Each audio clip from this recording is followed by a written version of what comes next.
પ્રભુ ઈસુના ગૌરવી નામમાં આજની પ્રેમી સલામ. જય મસીહથી. આજે આપણે યાકૂબના ત્રીજા દર્શનની વાત જોઈશું. બે દર્શન જોયા પ્રભુએ બાપના ઘરેથી નીકળ્યા પછી એને જે જુદા જુદા દર્શન આપ્યા. હવે ત્રીજા દર્શનની વાત આપણે જોઈશું. ઉત્પત્તિનું પુસ્તક 32મા અધ્યાયથી શરૂ થાય છે.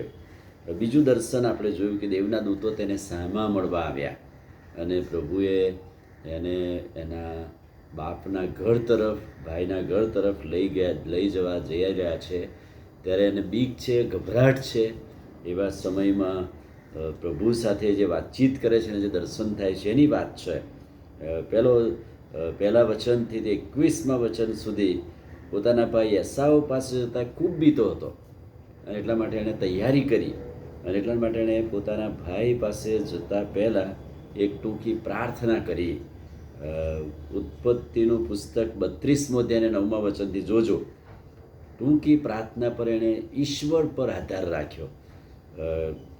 માણસ મને શું કરી શકે, પણ મારો પ્રભુ કે જેણે મને દર્શન આપ્યું છે એ પ્રભુ પર એણે ભરોસો કર્યો અને પ્રભુ સિવાય મારો કોઈ આધાર નથી. એટલે એણે કહ્યું, હે યહોવા, મારા પ્રભુ, ઇબ્રાહિમ ઈસાકના દેવ, તું મારા દેશમાં પાછો જા એવું તે મને કહ્યું.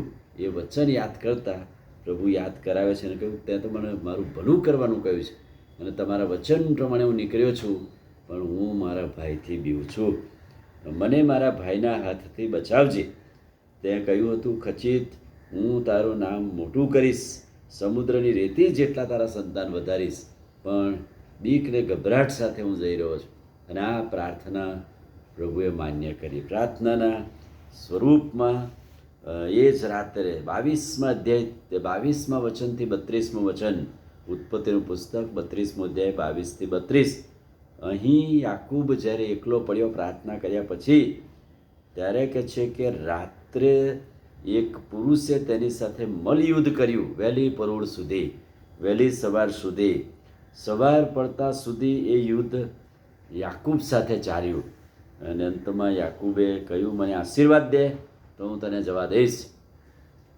તો આશીર્વાદના સ્વરૂપમાં, દર્શનના સ્વરૂપમાં પ્રભુએ શું કહ્યું? અહીં તેનું નામ બદલવામાં આવ્યું. હવેથી તું યાકૂબ નહીં પણ ઇઝરાયલ કહેવાશે. કેમ કે દેવની તથા માણસોની સાથે તે યુદ્ધ કર્યું છે અને જય પામ્યો છે. મુશ્કેલીઓ, તકલીફોમાં એવું દર્શન હતું કે એણે પ્રભુ તરફ દ્રષ્ટિ કરી. પ્રભુ તરફ દ્રષ્ટિ કરી ત્યારે પ્રભુ ઉતરી આવ્યા અને એની સાથે એક આત્મિક યુદ્ધ જાણે કે કર્યું ને એ જય પામ્યો. અને અહીંયા બહુ ઉત્તેજન મળે છે કે આ દર્શનમાં યાકૂબે આ જગાનું નામ પનુએલ પાડ્યું. કેમ કે મેં દેવને મોડામોડ જોયા છે, દેવની સાથે મારી સંગત થઈ છે. આ ત્રીજું દર્શન છે કે જે દર્શનમાં પોતાના વતન તરફ જતાં પહેલાં એને આત્મિક રીતે મજબૂત કરવામાં આવે, એ તૈયાર થઈ જાય. આટલા વર્ષો એ પોતાના મામાના ત્યાં રહ્યો અને હવે જ્યારે પોતાના ઘર તરફ જાય છે ત્યારે યાકૂબ એક નવું નામ ધારણ કરીને જાય, ઇઝરાયલ બનીને જાય. અને પ્રભુ એની પ્રાર્થના સાંભળે અને અહીંયા એણે આ જગાનું નામ પનુએલ પાડ્યું. કેમ કે એણે કહ્યું કે મેં પ્રભુને મોડામોડ જોયા છે. ઈશ્વરના દર્શન એને ત્યાં થયા અને ત્યાર પછી એને જે સફળતા મળે છે એ પછીના દર્શનમાં આપણે જોઈશું. આમીન. પ્રાર્થના કરી.